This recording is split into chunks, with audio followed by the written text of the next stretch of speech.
ઓમ ઓમ ઓમ જય પ્રભુ. એટલે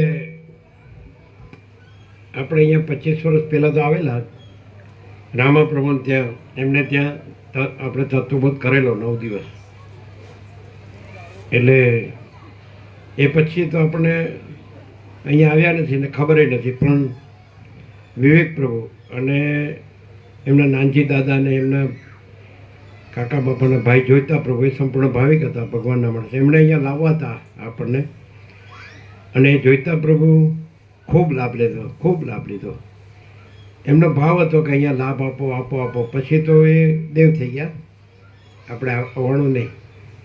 વળી પાછા આપણે એમના ચિરંજીવ નટુ પ્રભુ જોઈતા પ્રભુના, અને આ વિવેક પ્રભુ રામજી પ્રભુના ચિરંજીવ, એ બે આવ્યા ત્યાં અમદાવાદ કે લાભ આપો. અમે કીધું પેલા જગ્યા જોઈએ. જગ્યા જોઈ તો કીધું આ તો મરવા જેવી જગ્યા છે, દિવ્ય અલૌકિક સત્ય શિવ સુંદર, નિર્જન એકાંત પવિત્ર સ્થાન, કુદરતનો ખોળો એટલે ભગવાનનું ઘર, એટલે સહજ પરમ શાંતિની જગ્યા. અને એ અહીં લાવ્યા, એને ઓગસ્ટમાં 2 વર્ષ થાય. તો ખૂબ ભાવિકોએ બધી રીતનો લાભ લીધો. મહાચિદ જે બધી કે મહાતીર્થ દર્શન યાત્રા, ભગવાનના સંપૂર્ણ દર્શન, ભગવાનનું સંપૂર્ણ આનંદ મંગળ, એમાંય બધું ખૂબ બધા વિચર્યા દક્ષિણ ભારત કન્યાકુમારી સુધી. હજી હવે પાછું ઉત્તર પૂર્વ ભારત પણ છે. બધું કાંઈ બાકી નહીં, બધાએ ખૂબ આનંદ કર્યો. અને અખંડ પૂર્ણ તત્વબોધ, વસિત પ્રકાશ, સરળ શ્રવણ, અખંડ પૂર્ણ, એનો ખૂબ લાભ લીધો. એટલે વિવેક પ્રભુ અને નટુ પ્રભુ, આ નાનજી પ્રભુના પૌત્ર, અને પેલા એના જોઈતા પ્રભુના ચિરંજીવ બે આવ્યા. તે એમને સર્વાંતરંગની પ્રેરણાથી બધાને ખૂબ ભગવાન લાભ કરાવ્યો. એ બંનેની સર્વાંતરયામીની प्रेरणा आमने निमित्त थी. ये यहाँ लाए स्वामी जी को फर्स्ट. अभी राम जी प्रभु बोले ना, उसके चिरंजीव है. तो उनके जो दादा थे, ग्रैंडफादर, उसने भी इसके में लाभ लिया. और निकोरा भी आए थे, नानजी दादा, और उनको भी अभ्यास बालपन बचपन से ही था इसी दिशा में. तो इन्हों से उनको भी मालूम नहीं होगा कि कितने भाविकों को कितना लाभ मिला. ऐसा उसको गिना नहीं सकते. तो उसमें वो निमित्त बने सर्वांतरंग की प्रेरणा से. अभी तो वो शिक्षक है, कभी कभी समय मिलता है तो आ जाते हैं. ઓમ ઓમ જય પ્રભુ. જ્યારે નાનજી દાદાને જોઈતા દાદાની અંદરની ઈચ્છા હતી કે પ્રભુને અહીંયા લાવવા છે, અને અંતિમ સમય મને અને એમને કહેતા ગયા કે પ્રભુને ગમે તેમ કરીને અહીંયા લાવજો. તો જ્યારે નાનજી દાદા નિકોરા, પ્રભુ જ્યાં જ્યાં હોય ત્યાં 90 વર્ષની ઉંમરે પણ એ જતા, અને એવું કહેતા કે હું બધા જ જગ્યાએ ફર્યો, ઘણા ઋષિ મુનિઓને મળ્યો, જૈન મુનિઓને પણ મળ્યો, પણ પ્રભુ જોડે જે જ્ઞાન છે અને એમના સાનિધ્યમાં જે શાંતિનો અનુભવ થાય છે એ બીજે નથી. કેમ કે બીજે કરવાપણું છે, હું મારું છે, અને અહીંયા પ્રભુનામાં હું મારું નથી. અને જ્યારે તમે સંત જોડે જાઓ ત્યારે હું મારું છોડીને જજો. તો એ દાદાના એવા ભાવ હતા. તો ખરેખર એ વૃક્ષો વાવતા ત્યારે એમ કહેતા કે પ્રભુ એક દિવસ આ જગ્યાએ આવશે અને અનેક જીવોનું કલ્યાણ કરશે, અનેક જીવોને તારશે, અને બધાના આનંદ મંગળ થશે.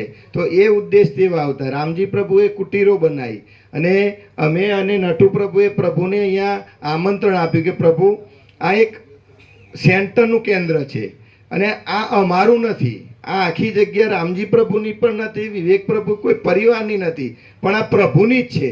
અને પ્રભુ અહીં અખંડ રહે અને બધાને લાભ મળતો રહે, એવી જ અમારી પ્રાર્થના છે પ્રભુ.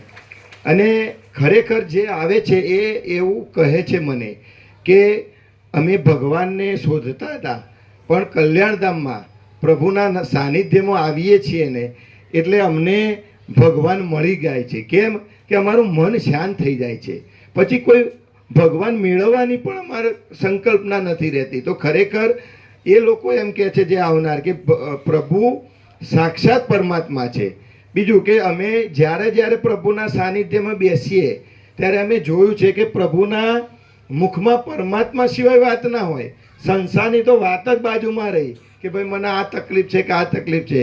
તો ખરેખર પ્રભુએ આપણને ખૂબ લાભ આપ્યો, યાત્રાધામ પણ આપી. તો હું પ્રભુને ખાસ નમ્ર વિનંતી, પ્રભુના ચરણોમાં વિનંતી કરીએ કે પ્રભુ આ વખતે જે 35 દિવસમાં જે ભાવિકો નહોતા આવતા, માનો કે હસમુખ પ્રભુના ભાઈ એ કોઈ દિવસ રહેતા નહોતા અને 35 દિવસ રહ્યા. પછી અરુણ પ્રભુ કોબાથી એ કે હું કોઈ દિવસ ના રહું, અને મને શું થઈ ગયું કે હું 35 દિવસ અખંડ રહ્યો. તો ખરેખર આ ભગવાનનો ચમત્કાર કહેવાય. તો પ્રભુ ભલે અમે સ્વીકારીએ છીએ કે 50-60 હશે ભાવિકો, અહીંના પણ ઓછા છે, પણ આ વખતે અમે એના 100 ભાવિકો થાય અને અખંડ વધુ ભાવિકો જોડાય એવો પ્રયાસ કરીશું. તો અમને પણ આ 35 દિવસનો આ નાનજી દાદાના કલ્યાણધામમાં લાભ મળે એવી પ્રભુના ચરણોમાં વિનંતી. બીજે પણ મળે પણ અહીં પણ અમને 35 દિવસ મળે એવું પ્રભુના ચરણોમાં વિનંતી. બીજું કે ત્યાં ભગવાનપુર અમે ગયા તો અમે ત્યાં સ્નાન કરવા જતા હતા, તો ત્યાં એક અઘોરી બાબા હતા, અમે દર્શન કર્યા.